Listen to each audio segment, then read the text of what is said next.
All right, David Crummin with us tonight. Good to see you, man. Bob Mint. Uh, Tuesday night, 9 p.m. Coming up on Christmas hard, but we got Coast to Coast going live tonight. Alexander, good to see you here, man. Hey, make sure you hit the like and share button. Help us get this thing out a little bit further all the time. Heather Cowan from Pittsburgh, shut up. I'm Chris. I'm going to be your engineer tonight. And in 3.5 minutes, we're going live with another episode of Coast to Coast. Get ready. Stick around.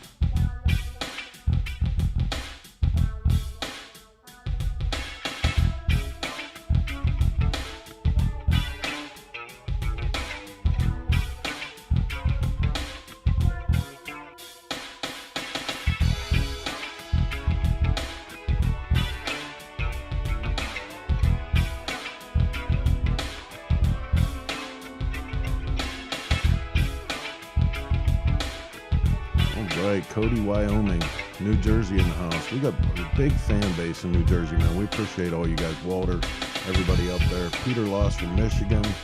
Looking good, Washington State. Pat Payne in the house. Nancy Keener, hello from Maryland. Jacksonville, Florida. Buddy Scott, good to see you here, man. 2.5 minutes, we're going live. Get ready for another killer episode of Coast to Coast.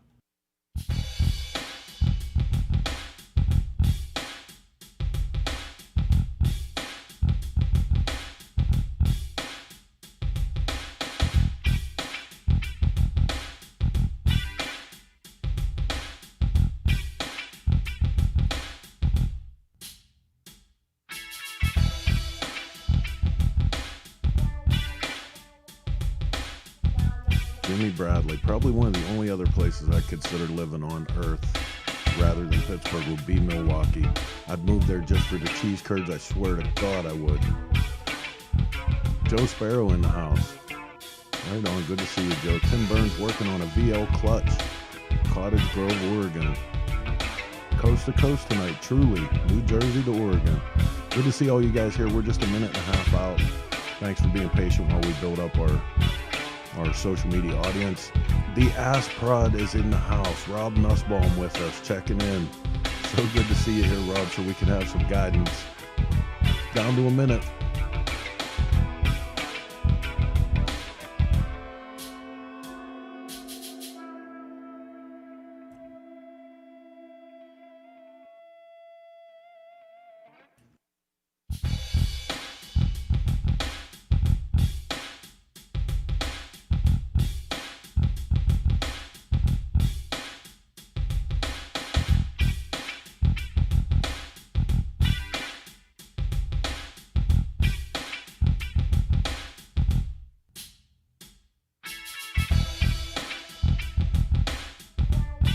While we wrap this last minute up of pre-show, I want to give a special thanks out to Rob Nussbaum, because at the beginning of this year, I was already doing Shop Talk, but really through his guidance and his years of experience with TV production, we took this thing a lot further, and I don't think he always gets the thanks. But hey, man, we're just now 22 seconds out. That means it's time to get this one out of the stable and up on the track and go live with this week's episode of Coast to Coast.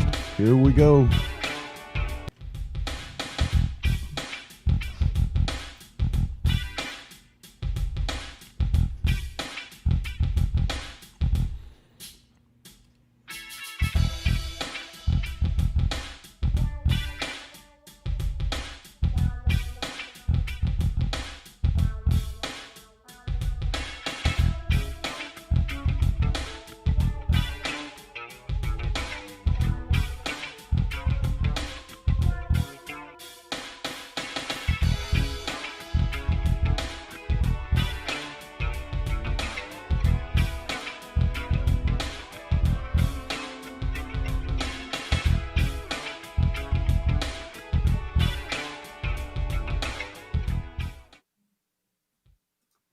Hey everybody, welcome to Coast. It's Tuesday night. Every Tuesday night, 9 p.m., we get together, introduce some really cool women motorcycling guests, talk about some history, some cool people, what we're doing in our lives.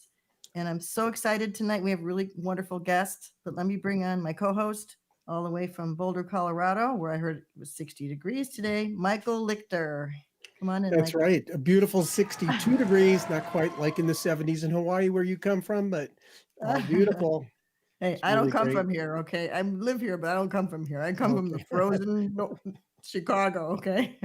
Where you fall on your ass. I And know, and I keep thinking of you with your mailbag going through the snow and your milk bones trying to fend off the dogs in the and winter. snowballs in my mailbag, thrown at those wise ass kids that used to know me with snowballs. Wow. We should welcome our new guests that are just joining us for the first time. I imagine Yeah. there's a few, if they don't realize it, we have these incredible women on every week that come from all sorts of motorcycle backgrounds, whether it be racing, from the industry, long distance riding, iron butts, salt flat racing, antiques, everywhere. And it's really cool. And tonight is no different. We have somebody that comes from really from a very cool side where she gives so much of herself in the foundation that she runs. So, And she's a nurse. and she's a nurse, which makes things very topical, doesn't it? Right now, she's really giving. I'll tell you, I have nothing but respect for nurses and doctors and anybody who works on the front lines right now with what they're doing to help everybody else. So, so what else you been doing this week? Interesting Well, week? we got a Christmas tree up. Oh. And we had a Hanukkah dinner. And what else? We did a couple of Zooms, hung out quite a bit. Really didn't do a whole lot. I'm antsy to get out back on the motorcycle and my bicycle. Both those things got put away, but I thought tomorrow would be perfect, but they say it's going to get cold again. So who knows? I don't mind the cold as long as we don't hit the ice. There's been a lot of ice on the ground. Ice is not fun. Yeah, but it's kind of funny to see a Christmas tree up when it's in the 60s here. But how is that for you in Hawaii? Do you have a Christmas tree this year? You know what? I have a small one. It's like the tabletop one. It's small because our grandkids aren't here. It's like my husband and I and our that's right. Here. So our grandkids, ages 4 and then the 1-year-old twins are on the East Coast visiting some family up in the mountains in the Catskills, and they got to make snowmen and sledding. All these little kids in Hawaii who are barely ever wear clothes, and shoes are wearing all these bundled up, and and our grandson is just having the best time ever. I told him, make sure you wash your dad's face in the snow for me. I told him all about snowballs and stuff. So anyway, that's great. Yeah, they're having a good time. How many are going to be at your table on Friday? 3. About the same for us. Yeah, it's kind of weird. I didn't really I usually put up a lot more decorations. I just didn't, it's like, we're adults. Yeah, we got the whole tree up this year. Yeah, next year we'll do more. So we'll see.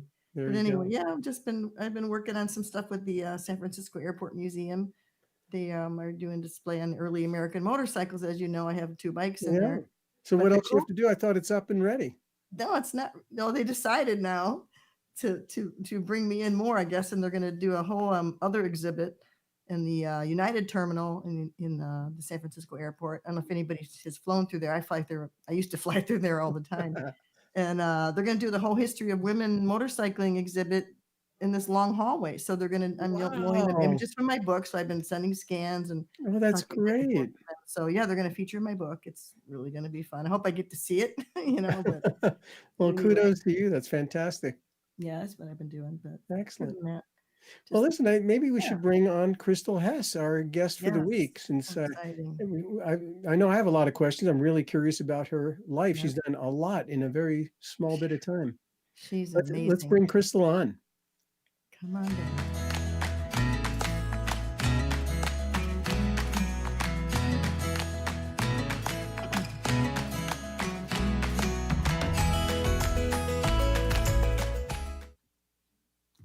Hey there. Hi, Krystal. Hi, everyone. Merry Christmas. Same to you. You. We should let everybody know that you're actually taking a little hour-long break in the middle of a nursing shift. I am, yes. So you're in a conference room rather than a motorcycle shop tonight. That's right. But she's wearing a cool jersey. You must be like the coolest nurse. Oh, come on, show off that logo on your chest there. Yeah. Most people that I work with don't know a thing about motorcycle missions or know what I do. I don't usually stand up a little bit. Stand up a little higher. We can't see it. Up. Get up. There you go. That's it. Motorcycle mission. You are definitely a girl with a mission. There you go. Oh, that's awesome. Very cool. Yeah, So, you know what? Why don't we actually start with motorcycle missions, since has become so much of your life? Why don't you tell us, and we'll go more into your background and whatnot, but let's cut to the chase at least. Mhm. What is motorcycle missions? So Motorcycle Missions is a nonprofit that I founded in 2015. It was basically it's kind of a point in my life, a turning point in my life, where I had gone through a bunch of trauma, and a motorcycle saved my life. And I was at this point where I had an opportunity to share the same experiences with others that were going through traumatic experiences. And so I developed a program where we build motorcycles and ride dirt bikes and do welding technology with veterans and first responders that are going through, some either PTSD or traumatic brain injuries, or, military sexual trauma, or any of those things that they endure before, during, or after their service. A lot of it in training for some, but we really focus on camaraderie and learning new skills, and giving them an outlet that they can take and either, just use as something for, community, or we have a lot of our veterans that go through our program that take what they learn with us into a new trade, a skilled trade, or into a new job. So we have a lot of fun. We try and make it motorcycle centric, and we just have a blast. We make lots of new friends. Wow. I know you guys do a ride too. Didn't you do ride to Sturgis? No, we don't. We're not that hardcore. No? we usually have so many things that we have to take to Sturgis. So we've got trailers and bikes and things. And I don't know if anyone has ever ridden to Sturgis from Texas, but it's not the nicest, most glamorous ride. So it's probably really hot, right? That time of year is really hot. It's really hot that time of year, and it's just not worth bragging about. Honestly, I'd rather get there and spend all my time riding in the Black Hills instead of wasting it on the highway going straight the entire time. So and very flat. Yes, it's very flat and very straight all the way there. Yes. Yeah. Wow. So when you put these groups of people together, are they like small teams? Why don't we show a few pictures, because that'll kind of explain a little bit. Of course, if we could jump right to maybe picture number 7 there, Chris, where we start getting some teams of, actually even further, let's go to number 8, 9, 10 in there, because we have bikes that you've built with these groups, and then the groups as well. So not necessarily the group that we're going to see is tied to this particular bike, but there's some awesome custom motorcycles in here. And next frame shows a group of people working on a bike, I think. That's number, or at least with the parts. Yeah. And so I'm curious, let's roll through a few more pictures, Chris Callan, but while we're talking here, but it seems like you get these groups of people that work on one project. And do they get the opportunity to work on 2, or are they just on for 1? How do people even become part of one of these teams? So we started Motorcycle Missions just, with the first motorcycle, and that was the first photograph that you posted. We had a 1990s Softail Springer that was donated to us by Jerry Bragg from the Republic of Texas Biker Rally. And we tore it right down to the frame, did modifications on the frame, and then built it back up to what you saw there. So it was a bike that he rode to Sturgis, probably when it was new. I think he rode it there multiple times. And so we got a group of veterans. We usually pick on each of our builds between 8 and 10 veterans. And first responders as well. And we get them together. We meet in a shop once a week, and we tear the bike down. So they get to see the bike as it was, and then we get to tear it down, and then we get to renew it. And it's kind of symbolic of their lives and kind of the transformation that the bike is going through. It's symbolic to what we're hoping that the bike build will do with them. So we've that bike you just saw was our first motorcycle. We are going to be starting build 13 in Colorado as soon as this virus decides it'll give us a break. So we've been very blessed. We've done all sorts of cool projects. We've done a land speed racer bike. We've done 2 sidecar bikes. We've done Harleys, Indians, Triumphs. you name it. We've built bikes from the frame up. We've done a couple of those where we've actually been the ones that bent the tubing. And, you know, they just get to meet once a week. It gets them out of the house. It gets them, you know, meeting new people. We also do welding training. So we do once a month welding classes where they get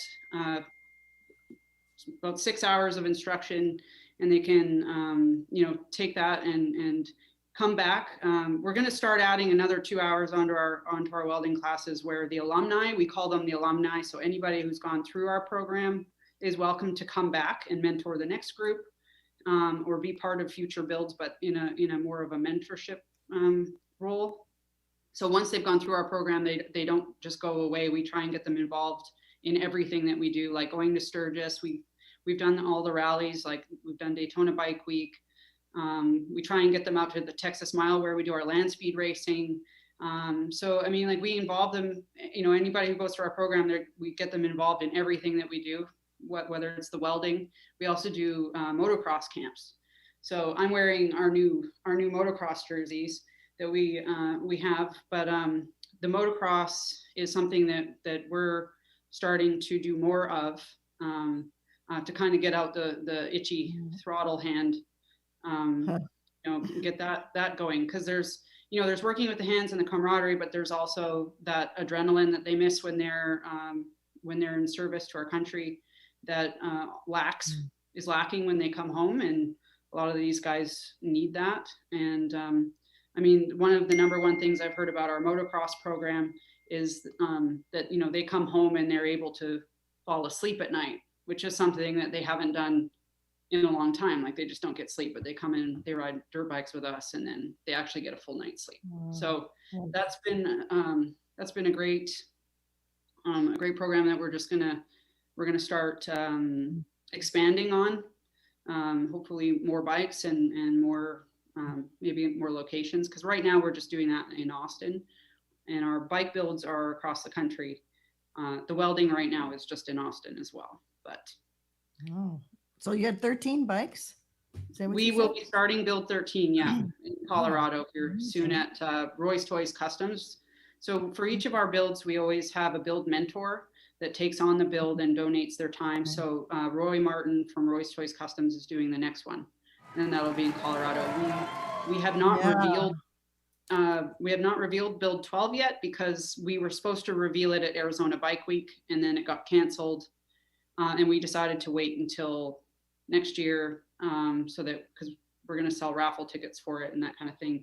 So we haven't revealed it yet, but that bike build was hosted by Buddy Stubbs Harley in Phoenix, and Danny Wilson from Motorwitch, if I'm saying that right, and Law Tigers helped us out with that one. So those are the next two to kind of roll off the lift, and we just hope to keep doing them, you know, and like I mean, I don't know how many people get to say that they got to build a custom built motorcycle and that kind of thing, but we also like to expand that experience that they get doing that into the show circuit. So we enter all the bikes into all the shows that we can. We always do IMS every year, the International Motorcycle Show. Had a lot of success with that. Our second bike build, which was the Blue Board Tracker, that bike won the national championship for IMS in 2018. So, and that was an accomplishment that we took back to the vets. We did a big award ceremony, presented them with trophies for their accomplishment, and they get to take that experience with them the rest of their lives. So, and that bike right there is actually in the Haas Motorcycle Museum in Dallas right now. That is a beautiful bike, I have to say. Yeah. I remember seeing that one. Gorgeous. Thanks. Well done. Wow. That is just amazing. And I know you don't have a really mechanical background, but I know you do some powder coating, and I guess you learned how to do some welding and stuff like that along the way. Yeah, so I'm still learning the welding. I try and practice whenever I can, but I don't claim to be a bike builder myself, and I don't claim to know much of anything actually. But I started my motorcycle venture, my motorcycle life, when I moved here from Canada in 2011. I got out of an abusive relationship, actually a marriage. Decided it was time for me to start new, and I have a dual citizenship, and I was just like, time for some sunshine. I'm sick of the snow. So Well, you've done You have well. a Let me dual tell you. Did you have the dual citizenship before, or yeah, did you I've get had it my whole life. Wow, good Yeah. for you. I one have of your parents from the States or something? yes, from Colorado and I think North Dakota. Very So cool. so I got to just come down here and start kind of exploring, and I got into another relationship here, this time with a guy that built motorcycles. He did more of the sport bike stuff, and I got into a relationship with him and started working on a bike project with him. And it was kind of something I thought I was going to be with this guy for the rest of my life, and then he had some kind of a psychotic break, and I found out that weekend that he was bipolar and also suicidal. He tried to take his life, and in the process, he tore apart the motorcycle we were building. So the bike was like 3/4 done, and I had sunk actually a lot of my money into it. And so when this happened, I received this motorcycle back in pieces with his blood all over it. And I was told, figure that, here you go, here's your bike. And all I could see was all my money gone. What do? I didn't know how to build a motorcycle. I didn't know anything about it. I didn't know what a swing arm was. I didn't know the terminology. I was trying to, I understood what brake calipers were, but I didn't really understand. I've basically been that person that just got tossed in the ocean and was told to learn how to swim. So you didn't just swim. You're like a champion. You're like Michael Phelps or somebody. I mean, you're like you dove in there, girl. I have to say, I'm very proud. Right into the pot. I'll tell you. Yeah, I'd like to go back to that shovel head if we could. That last bike that I'm just curious about it because I think that bike is very cool looking, and I'm wondering who came up with the design and the style. I mean, a little bit more about the process on that bike.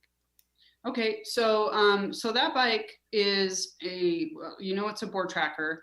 It's a shovel head that was donated from another veteran that it was just old, and it was way beyond repair, and it sat in my garage for a long time, and I thought about just turning around and selling it and putting the money into motorcycle missions, and I'm so glad I didn't. But it had a Confederate flag on the tank. It was just like this kind of beyond repair. Couldn't get it running. The guy who had it was a veteran who had broke his back in a helicopter crash, and he couldn't ride it anymore. So he gave it to us, and I just decided, with the help of my friend David Roy he used to own Voodoo Vintage. David Roy is a big part of my life, a huge mentor of mine, and he's helped me with a number of motorcycle builds.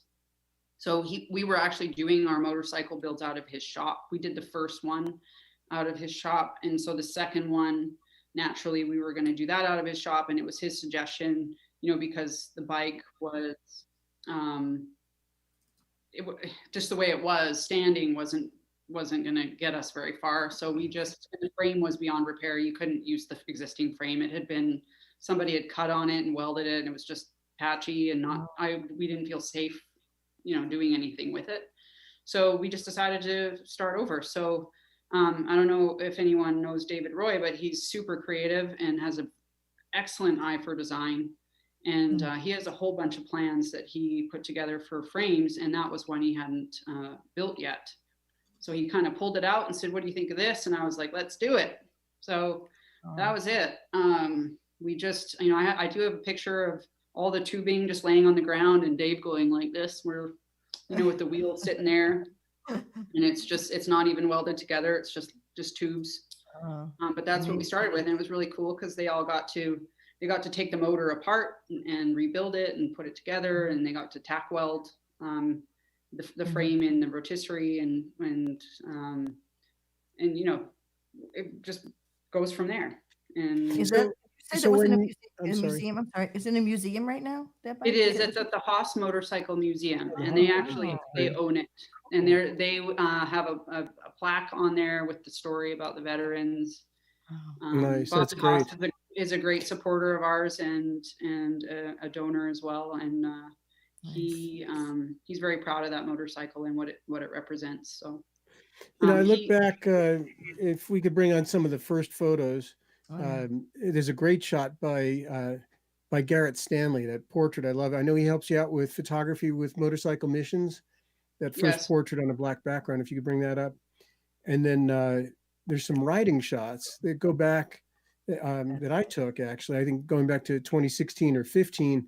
And that's when we first met. And so at the time, I thought you were more of a custom builder, but you sure hung out with them. I mean, that was kind of your circle of friends, clearly. This was at the hand built show that I took that. And the next shot was in Austin.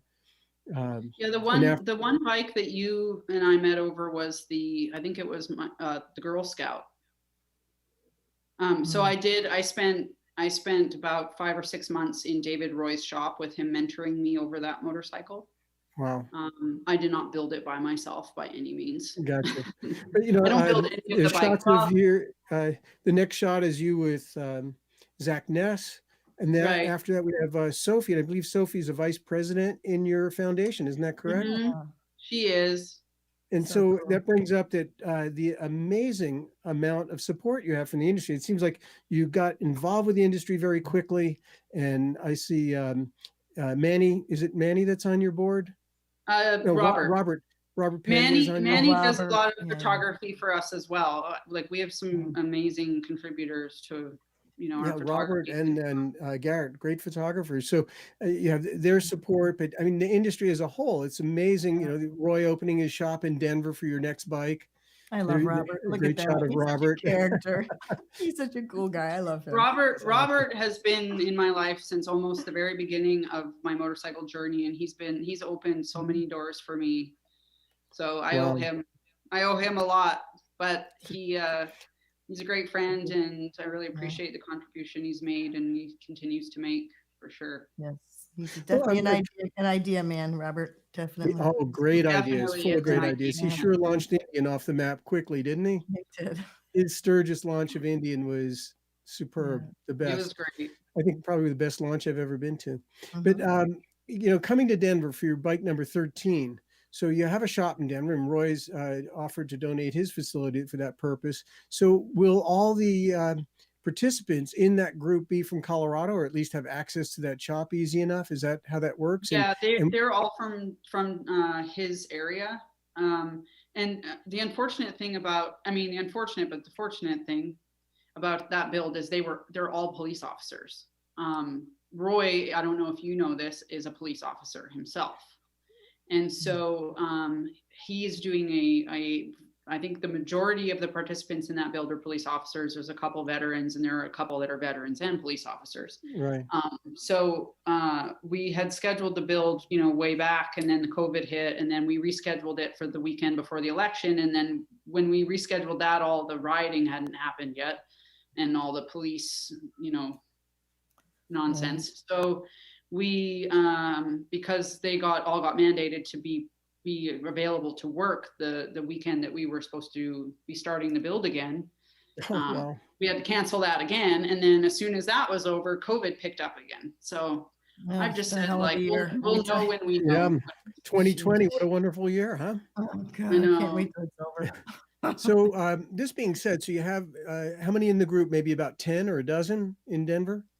I think we have 8 or 9. I'd have to 8 or 9. count the And numbers. so I'm not real clear, and it's not real clear on your website, or at least I didn't find it, so that you mentioned about people that have gone through trauma, possibly PTSD and other things. Is that one of the pre-qualifying conditions, that you ask people that are doing this because they are trying to get through some sort of life crisis? Or, I mean, how does that work? Or is it just anybody that's been a vet, or any police officer? I get all sorts of people signing up, and I get, if you go on my website, the application that you fill out asks you specifically, are you a veteran? It asks you to fill out your experience, and it asks you about your mental health. And some people are more willing to talk about it and write it out than others. Other people want to talk to me on the phone about it, but I pre-qualify all the applicants before they're chosen. I get on the phone with them and I talk to them. I make sure that everyone that we have participating is the person that that needs to be there and wants to be there. But also one of the things that I have learned about veterans is some of the guys that say they're okay are actually the ones that need the help the most. I was gonna say, So yeah. that's also been something. So when somebody says, oh no, I'm fine, I don't have PTSD, or I don't have any, any underlying issues or anything like that, that's usually not the case. So, even if they say they don't have it, there's always something. And, I try and if someone comes out and says, no, flat out, I'm actually really good. I try and find a strength if we have room for another person that has lesser issues, then we still give them an opportunity as long as there's enough seats open, because it's kind of a process. I have to go through and vet everyone and make sure that they qualify and that they're going to be stable enough and a good addition to our team. But then also, like I said, we try and keep them with us as alumni and keep them as involved as possible after the build. So I'm sure you make a lot of lifelong friends. It's been great to see, and like a lot of we do pre and post I almost said pre-operative. You can tell I'm a nurse. Pre and post assessments for all the programs. So like before they do a welding class, I have them fill out a survey or a questionnaire about why they're there, what they're hoping to learn, and then afterwards, tell me what you learned today that you didn't know before. How was this experience to you for your mental health and well-being and that kind of thing. And so like it's actually really amazing. My favorite thing is to just read the last page, because it's almost always, this really helped me learn that there's something new that I can, that I could get my hands on, and that might be something I actually want to do on the regular now. And now I'm interested in taking more welding classes. So thank you. This will help me get out of the house. Or, a lot of guys powerful. say, I love this is the only thing that gets me out of my house. Otherwise I sit at home and I watch TV all by myself all day. So, and then we have the guys that go through my program and then come back and mentor. Like we had our welding class on December 5th, and we had two guys, actually, two of my guys, three of my vets came back and taught welding. And one of them had welding experience already. So two of them had welding experience already. And one of them had taken welding through our program and now works for Austin Speed Shop. So he was able to come back and teach welding. So we had 3 alumni that had gone through my program teaching welding to the new guys. That's great. So it's just developing a family and kind of giving them like a network, and it's like a family is what we're. I wonder. There's never really a great time for this, but maybe we could take a short little break to thank our sponsors and come back on the other side and rejoin with Krystal with some more questions. Can you stay with us, Krystal? Yes, sir. Okay, great. We'll see you on the other side then. All right.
I joined the military straight out of high school because I felt like I really needed some direction in my life.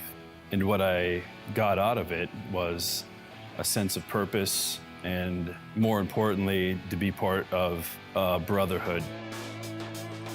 I started riding when I was 21 on sport bikes like most of us do when we're 21 years old. Quickly, I transitioned into love of a cruiser. My perfect ride would be with all my buddies with me, riding on the coast of the ocean. There's something amazing about having all your friends with you in the perfect scenery all at the same time. My bike is a 2015 Harley-Davidson Dyna Fat Bob. My favorite upgrades to it so far are my custom fairing and my 16-inch ape hanger handlebars. My name is Brandon LaBelle, and I'm a Dennis Kirk rider.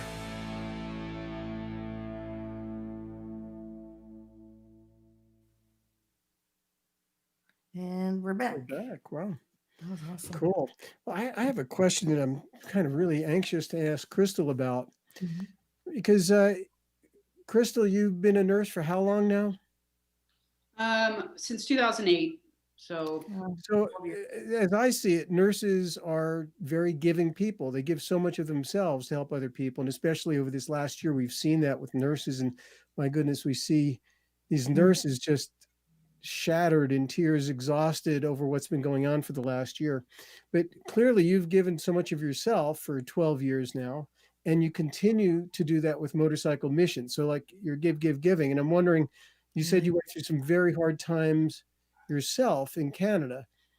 Did you have anybody that was there to give to you to help you out of that? Or was it really truly something that you did on your own? Did you just one day say, I got to get out of here? I know that is such an impossible thing to try to achieve on your own, but how did that all happen? I mean, again, this combination of you being so giving, were you able to accept help, or was there any available? To be honest, no, I didn't have any help.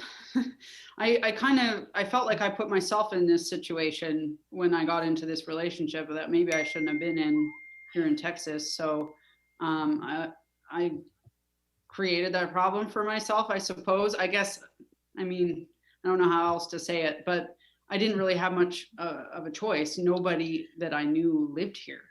And my dad has not been that healthy. I think when this all happened, he was actually in the hospital with a pleural effusion. So I wasn't about to call my parents and ask for their help. I just, basically had to figure it out myself. My mom did fly out to help me go through this storage unit of just messy motorcycle parts and all the crap that I ended up with. I ended up with a bunch of powder coating equipment, which is actually how I got into powder coating. So my ex-boyfriend taught me how to powder coat, and I learned just enough that when I decided to put this bike back together that he took apart, I was able to put the bike back together over a summer with a guy that I found that bought a tire machine off of me, because every nurse needs a tire machine. So, so I sold this tire machine, and the guy who owned the tire machine knew my story, and he was like, "Look, I'll help you put this bike back together over the summer." I ended up doing some work for him there at the office, and he owned a motorcycle dealership. And so I started with this bike, and then this was the bike that broke my heart, and I honestly never wanted to see it again. But once the bike was back together, there was actually a real sense of peace and accomplishment that I received from that. Also knowing that it was something that I did and that I accomplished, which I can honestly say, like, throughout my life, I don't think I've accomplished much. I don't have trophies or awards for any sport or anything.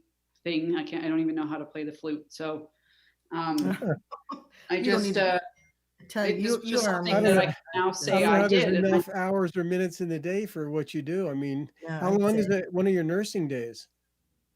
So right now I'm what is called agency nursing. So I'm basically on call for the COVID relief.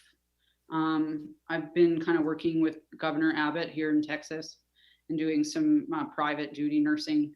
But I get to set my own schedule for the most part, but it's kind of a pain because I work through agencies, and so I'm working for a different agency almost every day in different places every day. So I don't work in one place. I work wherever I'm needed most.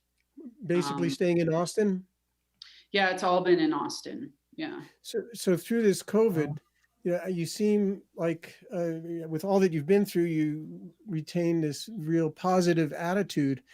Have you, through COVID, and you've been doing it the whole time? I guess in the beginning, it was so much worse when we were losing a lot more people. I mean, were you around death? I mean, was that part of what happened every week, or not in what you were doing? Well, I can honestly say my experience was the opposite as far as the timeline goes. When I honestly was I didn't take the virus very seriously at all until recently, because I was working in the belly of this in, like, I don't know if I can pull it up and show you, but I don't know if you can see it, but I'm wearing that's me at work. Wow. And this was like Wow. I did 10, 12-hour shifts in a row. It was part of a task force. And I was there on and we have like all these barricades, like we go in one and then we have to undress there, and then we go in another and we have to sanitize there, and then we go in this one and then we get dressed. And like, it was just, it was super intense and super nerve-wracking. The pay was very good, but you were spraying hand sanitizer. Like, I got some spray can hand sanitizer. I was spraying myself off, getting naked in the parking lot before I'd get in my car to go home, and then I'd leave my clothes in the trunk of the car for days until it would, decontaminate itself, or the virus would kill itself off. But I actually didn't see much death at all, and most of the people were asymptomatic, and I worked with a lot of elderly people. It wasn't until recently, in the last month and a half, 2 months, I went to work someplace that I've worked before that had no COVID there whatsoever, and I walked in, and all of a sudden I'm realizing this is COVID. They had everything barricaded. About a third of the residents at this facility had been shipped to the hospital with COVID. And on my shift, my first shift at this place, in my COVID wares, I had to call 911 twice, because this isn't a hospital. This is we get sometimes like memory care units and things like that we get sent to, like wherever we're needed most. But I had to call 911 twice, and I pronounced death on that shift once, and then the next day I pronounced death twice, and now that facility has lost half its residents. And it's got 13 residents left out of 30. Heartbreaking. So I went from not believing in it until recently, because I've been working in it, and I haven't got it. If I did get it, I went under the radar somehow, but I've not had it, haven't believed in it until recently. It wasn't until this last wave that gave me a scare. So you say the last wave. It sounds like we're in the middle of a wave, aren't we? Well, this is the wave. Now? I mean, thankfully, this place that I'm talking about, everybody there has had COVID now, so everybody's back to normal. Everybody's had it. Everybody's negative. Even the employees. All the employees had it. Like I said, I don't know how I haven't got it yet, but they're all back to normal now, because they've all had it. Now they have herd immunity at this facility. It's back to normal. But there are going to be other facilities and places, it's just rolling out. So I got a call the other day that I might be asked to do another task force, which is again the 10 days in a row, 12 hours a day. So, I mean, like I said, I haven't thought much of it until recently. And now actually a number of my own personal friends that I'm actually really close with have had it, and just recently got it. So my son is just getting over it now after 5 weeks, 6 weeks. Yeah, my niece has it. It's knocked the crap out of him. Yeah. But anyway, we should talk about more fun things then. Sure, but thank you for doing all that. Right? I tell you, it's it's amazing. I'd say. And just to that thought there, Nancy Weems commented that sharing is caring, and Rob Nussbaum said, Krystal is amazing. Thanks, Krystal, for your devotion. Nancy Weems again said, love what you're doing, Krystal. So there's Thank a lot you. of comments. People are, they're very flattering. And as everybody should be, because you deserve all the kudos that we Very can well offer. appreciated. Definitely. Yeah. Appreciate you. Thank you. There's a guy, his name is Vikas, I believe, Vikas Singh, and it sounds like maybe he could be from India or maybe he's living here. Vikas Singh Creative. He asked what metal you use, excuse me, in your bike chassis, if you have any idea. In the bike chassis? In the chassis, yeah. Do you know what kind of metals they are? The board tracker? That would be, it's steel, but that would be a question for David Roy. I don't know what the tubular, like what The composition is. or anything like that. Cool. And actually, so David Roy sold the company, to Michael Coffey. So, and then the website is still up. If you went on his website, he might have the information there of what he uses on his frames. All right.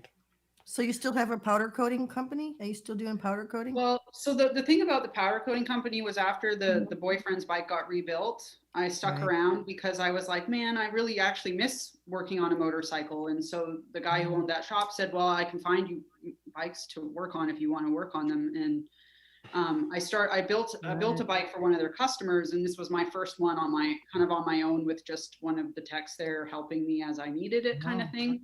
And I tore it all down to powder coat it, and I sent it off to powder coat it. It cost me $800, and I was like, I know how to do this. My ex-boyfriend taught me how to do it, and I actually have some of the equipment still. I had the powder coating gun and everything. So I rented a storage unit, and I started powder coating out of a storage unit. And so I powder coated out of that storage unit. I powder coated this customer's bike, another customer's bike, and then I did 5 Suzuki Savages as part of the Rika kit bikes. So I did like one of their cafe racers, the bobber, the tracker, and this was all in an effort to like learn. So it was kind of like repetition putting a bike. I did 5 of them, so they were all, just repetition. And so I was practicing building motorcycles, but I powder coated each of them a different color. So I have my one bike that's really famous called Spinderella. She's hot pink, and she's got saw that one. Cool. She's got photographs of women in history riding motorcycles. Some of them are just models, but some of them are not. Nice. And I experimented with making one look rusty, called it the Rusty Bobber. I did a zombie killer bike, which was a tracker with a fake gun on it, and just had fun with it. It was just lots of fun. And at this time, I actually was working on these motorcycles before I even knew how to ride a motorcycle. So I eventually decided it was time for me to learn. So I think probably around the time I started doing the Rika bikes, I went out to the parking lot and YouTubed how to ride a motorcycle, and I got on one and rode off.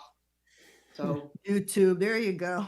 YouTube taught me in a parking lot when it was 108 degrees in Texas. It was like the hottest day of the year that year. And so that's how I learned to ride. But after that, once I started riding, I started going to bike nights, and I would hand out my card. I started Ricochet Customs. I started powder coating for all the people at the motorcycle, bike nights and at the meets. And how I met Robert Pandya was, Kevin Schwantz was doing an event at a local pub that year that Coda was being kind of bad to him, and he was banned from going there. So Kevin Schwantz was at an event, and I had done a Lucky Strike replica cafe racer on a Rika. And so I was like, I found out Kevin Schwantz was at this place, and I'm like, I'm going to go and I'm going to get this bike autographed. So I pulled up to this bar and I unloaded this Rika bike and I put it in front of Kevin, and he just stares at it, looks at me, and is like, and Robert was emceeing that event. So that's how I met Robert. That's also when I met Kevin. So I'm proud to say I'm friends with both of them. And that's kind of when I knew motorcycles were in my life to stay, and that they were going to be a big part of my life. And I mean, like I said, Robert's opened so many doors for me and has introduced me to so many amazing people in the industry. And then it just kind of went from there. And then with me powder coating, I mean, that opened up so many doors. I ended up powder coating for Ferrari, the dealership here in Austin, and doing all sorts of cool stuff. And then David Roy helped me with my Girl Scout, the build there. And then prior to that, he built me the frame for my XS 650 that I did called the Whiskey Bike. It's another popular bike of mine. It's another award-winning bike. And David Roy helped me with that. And that one was really popular, and it just kept winning awards. Like all these bikes were winning awards, and it just got me recognition. And then there was a time when I said, like, this is too good to keep to myself. And it's been so therapeutic to me. Like, it gets me through my day. Like, I couldn't imagine not having motorcycles in my life, and the people that motorcycles have brought into my life. More importantly. So, amen there, sister. I totally get you. Yeah. Well, being so involved, how much time do you have to just go for a ride? When do you ever get to do that? I feel kind of sad. That's been a lot less lately, because I'm actually in school getting my bachelor's degree, and I'm working full time, and I'm doing motorcycle missions full time. So when I sleep, I don't know. I think I do it with my eyes open. But she's probably dreaming about what she's going to do next when she's sleeping. I do that. I'm totally guilty of that. You keep a notebook next to your bed for those late night thoughts? No, I'm weird. I hate notebooks. I don't know what it is. I'll put it in a note on my phone, like in the note app. Yeah. But I don't like pens and paper for some reason. I'm weird that way. So what is next for you? Do you have some goals and some plans when this COVID finally leaves us? What things you want to do besides the builds that you've got waiting to do? But yeah, I think I just want to keep doing motorcycle missions. I really do want to knock out my degree, but motorcycle missions has taken up so much of my time. Like 2019 was an amazing year for us. We built 6 motorcycles in 2019. I think all of them were award-winning bikes. And then our motocross program and welding, we've kicked that back up. So I'm just hoping to keep doing what we're doing. Motorcycle missions has a shit ton of overhead, and it doesn't run on thin air. So I'm constantly trying to fundraise. And so if my feet aren't on the ground and I'm not doing something to try and bring money in, we can't offer our programs to our vets. So what would people do if they wanted to help? Where would they go? To your website? So Chris has put the website up there. There's a donate button on that blue button right there, donate. You can donate there. You can donate on Facebook as well. But, what if somebody has an engine or something other than money? So we do take some motorcycle parts, some we don't. So, but it's all on a kind of like we look at it on a case-to-case basis, but they can call me and let me know what they have. And if it's something that we can use, then we would be happy to take it. As far as frame for a 33 VL. Rob and I are trying to sell it. Yeah, I have. We get VL a frames are really pretty good. cool. A lot of people have used them for choppers and done some very cool stuff. Hey, Rob, you're watching. Let's do something with that frame. There you go. Krystal, there's another question. Somebody asked, where was it? Where you're from? Cocaine asked what part of Canada you're from. I'm and from of course, Calgary, following Alberta. that, it had to be, are you a hockey fan? I'm from Calgary, Alberta, and go Flames go. Oh, you just straight north of me in Colorado here. Yeah. And then Alan Rourke wrote, I think he's writing from Australia, writes, "Hey, Krystal, we got to know Kevin down under when he raced NASCAR down under in Australia. His nickname at the Thunderdome was Quentin. Say good day to him from all of us in Australia." Okay, so I will. That on. You're going to have to go back and look at some of these messages that have been being posted. I will, yeah, I can't see them. Replay the show. I would be happy to go back. And just to give you an idea, we've had people from all over. There's a couple of fellow Texans, Steve Pinkston, Rodney Sterling, Dennis Frame from Long Island, Dave Roquefort from Washington, Merry Christmas from everyone in New York, from Ricky Reed, Carlos Castellanos from Colorado, Rob Ziola from Mass, Pat Fitzgerald from St. Louis. all over Illinois, Carrie Patchett, Rob Nussbaum, of course, in New Jersey, and he proclaimed himself the pain in the asses in the house. Tim Burns from Oregon, Buddy Scott, Florida, Maryland, Nancy Keener, Walter Bednarski from New Jersey. We got Peter Lawson, Michigan. Oh. I don't have the whole name, Brody from Cody, Wyoming, all over really. And I think Australia and other parts of the world. So getting quite a bit of attention here. So it's a good shout out to you and what you do and Motorcycle Missions. What if somebody is interested in buying a bike that you're selling? How do you sell these bikes? So they're all different. Like the very first bike that we did, we actually that got raffled off to a veteran in the crowd at ROT Rally at the Republic of Texas Bike Rally that year, 2017. So was that where the ROT Rally basically bought the bike from you and then they auctioned it? Well, so Jerry Bragg owns the ROT Rally, and he's the one who donated the bike, and he paid for all the costs of the bike build, and he donated to us on top of that, and he kept the bike, and the bike went to a veteran. Because they have that annual tradition of giving a bike away every year, and usually they pay Southern Metal Choppers or something like that to build a bike, but they thought that they would help support Motorcycle Missions and get our first bike off the ground, and so they paid the bill on that, and so that bike got donated to a vet in the crowd. The second bike, the board tracker, is in the museum. The third bike we did was we took a veteran's pre-existing bike, 3-wheeler, and we outfitted it with all sorts of things for his prosthetics and just made it a more customized motorcycle. The fourth bike we did, what was the fourth bike we did? Oh, it was the Triumph. We built a sidecar with it. That actually we just sold to a lady in Maui, Chris. Oh, really? Yes. Wow. She bought it. Looks like you can go around the world on that. Is that an Enfield or what is that? That is a Triumph Scrambler. She bought it for her dog, Earl, who's a ginormous basset hound. Wow. And to take him to the beach. To take him on the beach. So that's awesome. What a fun bike for Hawaii.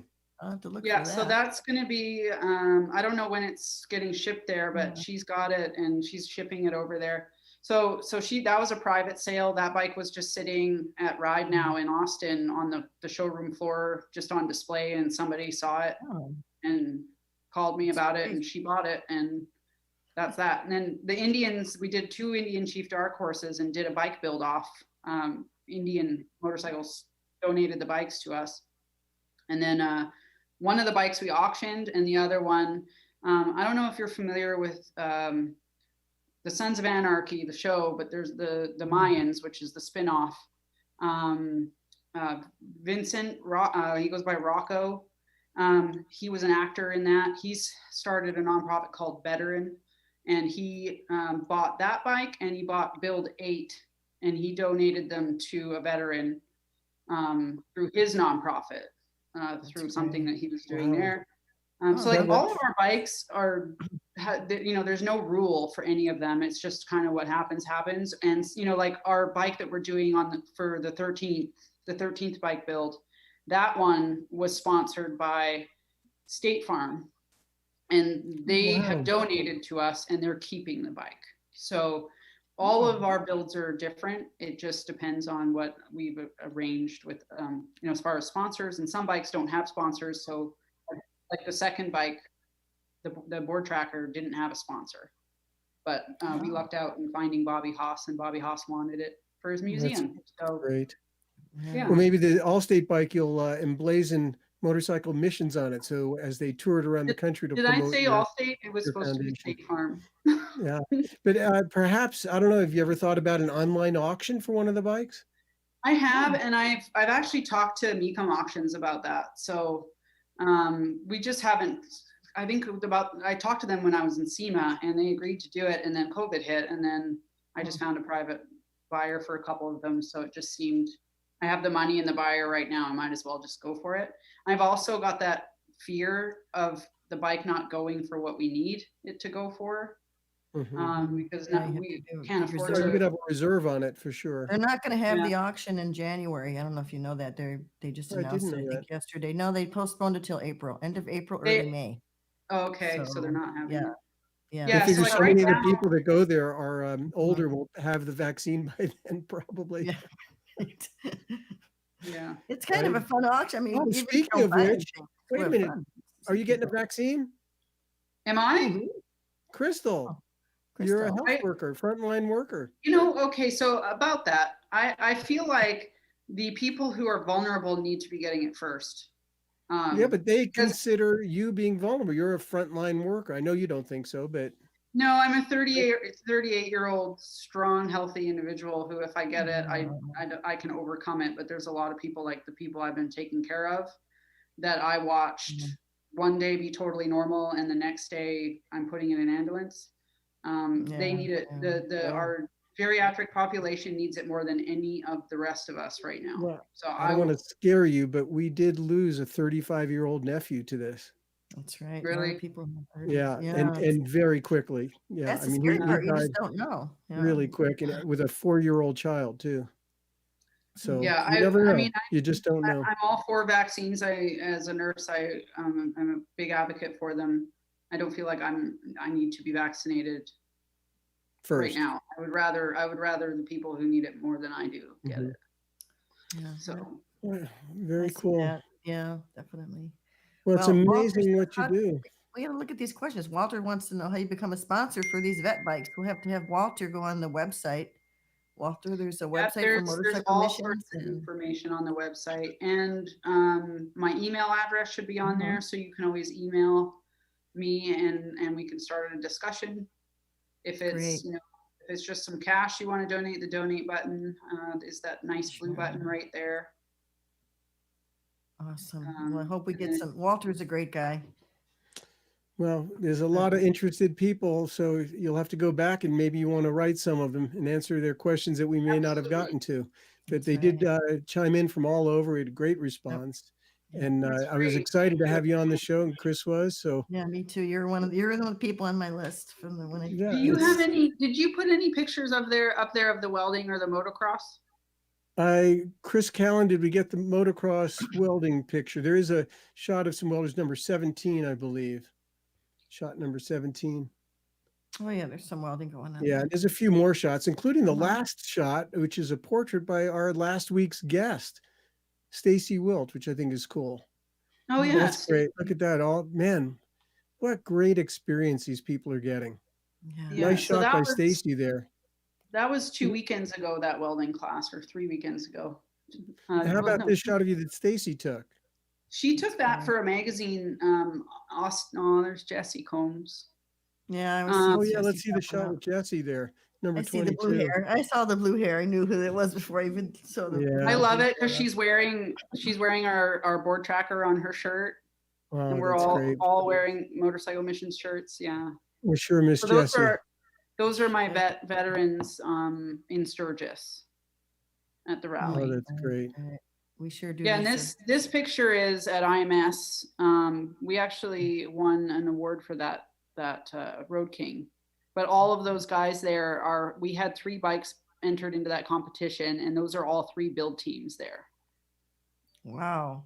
Awesome. That is tremendous. I have to say, it just gives me goosebumps just thinking about all those guys that doing this with the bikes. I'm like, And they're great guys.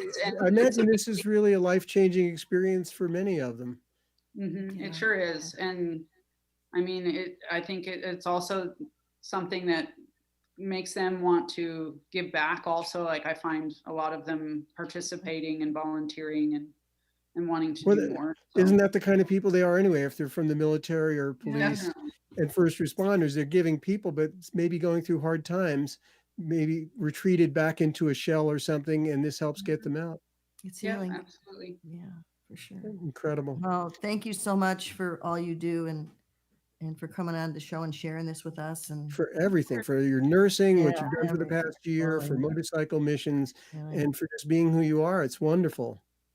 Awesome. Well, I'm honored that I get to be on the show with you two. It's pretty awesome. Well, thanks so much. And now we better let you get back to your other job. My goodness. Yeah, I can't my believe break is how many more over. hours do you have tonight? I go home at 6 a.m. Oh, my my gosh. goodness. You are a trooper. It's a 12-hour Bless your heart. shift. Oh, I want to be, Well, you said, I don't know, I think you said 34. I want to be your age again. I'm take 30, care of yourself. 38. And you know what? I am not a night shift person at all, but they've right now with this other wave that we've got where they're needing any warm body that can do my job to show up. So here I am. I'm Thank you working so a night much. shift. Yeah, you take care of yourself. Have a happy I will. holiday, and Take know we're care, thinking Krystal. about you. Yeah, thank you, Thank you Krystal. guys as Wow. well. Bye-bye. Bye. I'll tell you, Well, you know, she just said it right there, you know, I'm not a night person, but there's a need, and she's a giver and you fills step that up. need. Yeah, What a she story, steps huh? up. What a wonderful person, I have to say. I just, we meet some really cool people on this show, but that was something else. I That must was- say, before I forget, my dad just turned 90, and I hope he's watching. He's a vet, and I hope he's watching the show. He just had his 90th birthday a couple days ago. Oh, that's awesome. I know. He said he never thought he lived to be. He eats bad food. Your dad is a tough old bird. I can attest to that, right? Yeah, he's watching. He So sure is. anyway, And he's funny. I love him. and he You know, does Skype. And he before we Skypes. get up, we do have to cover a couple things because I know tomorrow night they're having a very special Cannonball show. They're I doing know, some sort of a Christmas special that they haven't told us anything about, except that it's special. And Oh, I I know who believe it it's from Texas. It's going to be It's a Carson's. from the Carson shop in Texas. The That's all they're Carsons. revealing at this point. A very Oh. special Christmas show from Texas. I can't wait to Carson see that shop. one. I'll have to tune into that. That's Robbie's show and our friend Jason Sims. And I want to thank everybody from Cycle Source, Heather and Chris and everyone. Thank you guys so much for all you do. Yeah. I like that one. And especially for the sound effects, Chris Callan. Our sponsors. And thank you guys. And everybody have a really safe, fun holiday. Yeah, fun Christmas this Friday. Oh, yeah. That's right. It's coming up soon. It's All going to be right. exciting around here. All right. Well, take care, everybody. Thanks so much for tuning in, Yep. and we'll see you all next week. Next week. See you, Happy Chris. Looking holidays. forward to it. Yep. You too. Take care, Mike. See you All right. guys. Bye-bye.